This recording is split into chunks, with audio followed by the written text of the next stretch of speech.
Okay, mayong mudto na usab kanatong tanan Luzon, Visayas, Mindanao.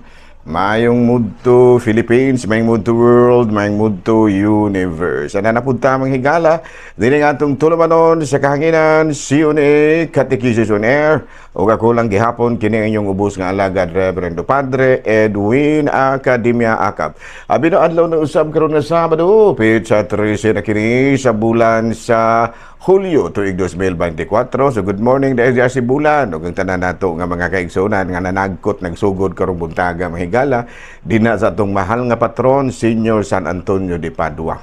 Busy na po doon ang ato ang mga kaigsunan dinha sa Sibulan, ang ato ang mga magbalantay sa kining gitawag na tug mga motor, no nga mga magbalantay sa mga dagkong truck kanang mga auto, no. Trabaho ra kita, no? Yung mo sa batong tibayaon si Father Randy Falcon de los Santos, ang atong kura paroko din sa lungsod sa Sibulan. Nahala, no? May budto na kanatong tanan mahigala. Abi, no? Aray kita sa atong Saint of the Day. Ang atong Saint of the Day karon bisan kung why nangutana. Sana matug ako ang Saint of the Day dara. So ang atong Saint of the Day karon mahigala bisag way nang utana, no, apan ato na lamang itugan aron nga dili ta malangan. July 12 mao si 13 na taron 13 ang ato karon nga santo. Sa paham higala kay murag wala diri sa ako ang listahan.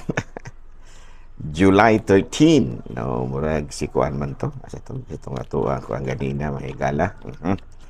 Ang problema na ron mawala. Oh, July 12, July 13. Okay, yara si Saint Henry. Oh, yeah, no, San Henry or Guillermo, San Guillermo.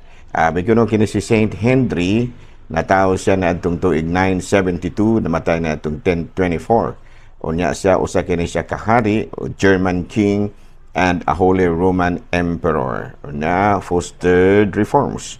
He fostered the reform of ecclesiastical and kining gitawag monastic life, and he also helped Pope Benedict XVII. So karong adlaw mahigala gihinumduman nato ang lain na pong patron sa Katolikong simbahan nga mao si San Guillermo or King Saint Henry. Usa kini siya kahari ug usa ka Holy Roman Emperor ug nitabang gyud siya sa Santo Papa sa pagdumala sa simbahan nga mao si Pope Benedict XVII.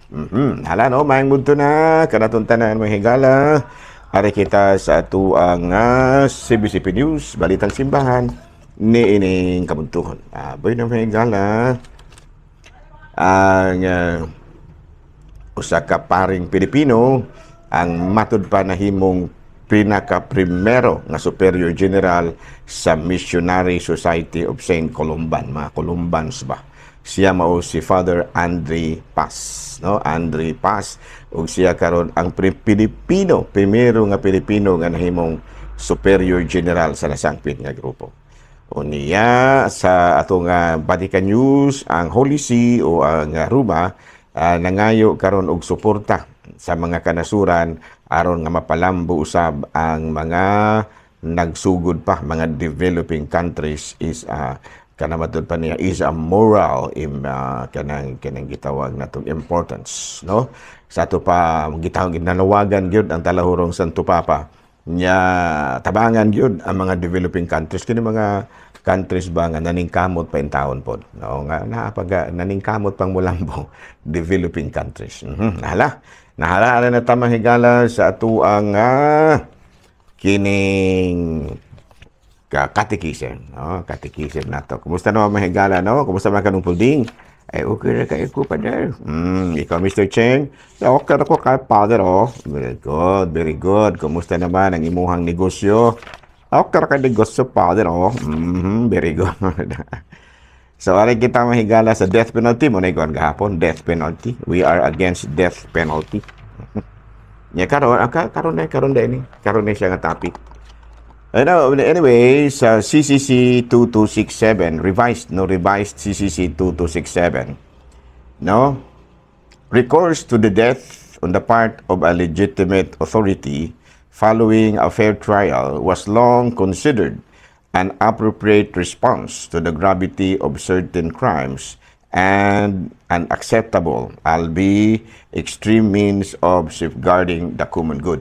No, sa ato pa sa una, sa CCC number 2267, so ng CCC, Cebu Central Colleges, dili, Cebu, muna ito, Catechism of the Catholic Church, sa number 2267, medyo gialaw pa ang death penalty, no, due to extreme, kanabitang gitawag na tong as an appropriate response to the gravity of certain crimes and acceptable. Extreme means of safeguarding the common good. Pero today, namatod pa rin, no?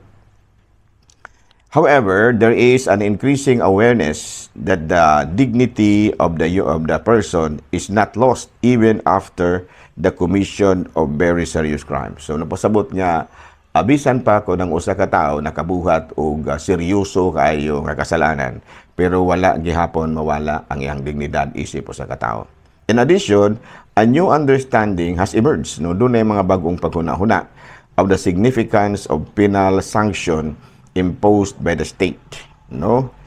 Matud pa, lastly, more effective detention, no, had been developed when to ensure the due protection of citizens.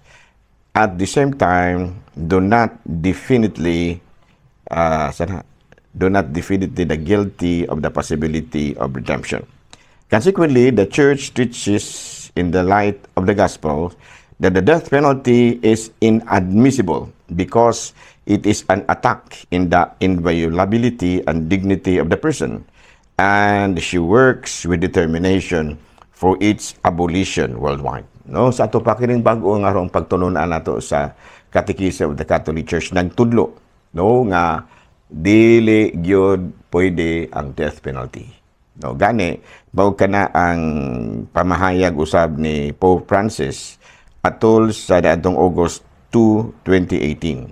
The Vatican announced that it had formally charged the official Catechism of the Catholic Church on the death penalty, calling capital punishment as an attack of the inviolability and dignity of the person, and deeming it inadmissible by all cases. Sa ito pa, sa bago, sa 19, katong kuan mahigala, tong sa karaan ba, katong karaan nga CCC, murag gitubot ra, no, basta matud pa kana bitaw as a means of safeguarding the common good, no, murag gitugot ra bitaw ang gitawag na tong death penalty. Pero karon sa revised na nga CCC sa 2018, October 2018, Pope Francis sa iyahang pagpamahayag ngadto sa Pastoral Council for the Promotion of New Evangelization yatong 2018, nagkanayon nga dili ginagyod pwede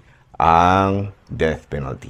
Ana, no, si Pope Francis nag-ingon ana, no, muna nga parte karon sa ato ang Katolikong pagtuo kanang gitawag na tug Roman Catholicism, mao nga dili gyud kita konforme sa death penalty. Abi, no, balik-balikan o na nato ng tapika mahigala ha karon Lunes pohon kay medyo dali ko ron mahigala kay medyo dapat ko ibaghang kay mga schedule. Salamat ha. O ako lang gihapon kini yung ubos nga alaga Reverendo Padre Edwin Damol. Mana milit na usab kaninyo ug manalangin kanato ang Dios nga makagahong tanan, Amahan, Anak, Espiritu Santo. Good noon, Pilipinas.